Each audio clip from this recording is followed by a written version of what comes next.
Прокуратура будто отдельная мафия в стране, которая за спинами всех творит то, что выгодно им. Подписывайтесь на обновления и точно будете в курсе всего самого важного. Житель Дарвазского района Горно-Бадахшанской автономной области утверждает, что работники прокуратуры хотели заставить его дать показания против председателя райсуда и руководителя местного ЗАГСа.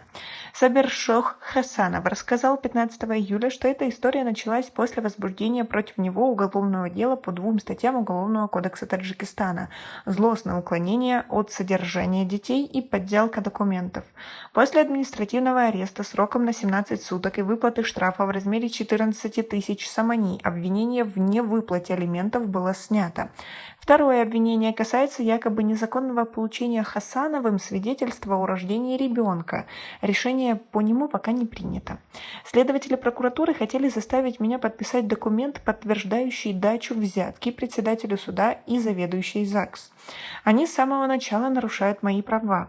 К примеру, заставили подписать документы, не разрешив ознакомиться с материалами уголовного дела. Заместитель прокурора Дарвазского района требует, чтобы я признался в даче взятки в размере 5 или 6 тысяч самани, заведующей отделом ЗАГС, чтобы у прокуратуры, по его словам, был повод для возбуждения уголовного дела.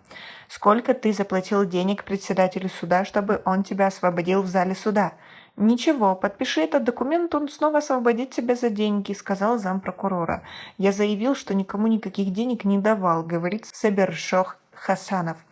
Житель Дарваза написал жалобу в Генеральную прокуратуру Таджикистана. Там обещали разобраться и дать письменный ответ.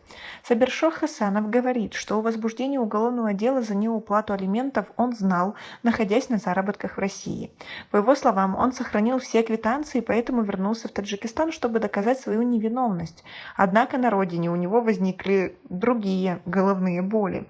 По словам таджикского юриста Шакирджана Хакимова, если все сказанное Сабершох Хасановым правда, то это доказательство того, что между государственными органами существует конфликт интересов, и это ставит под вопрос здоровую конкуренцию между ними.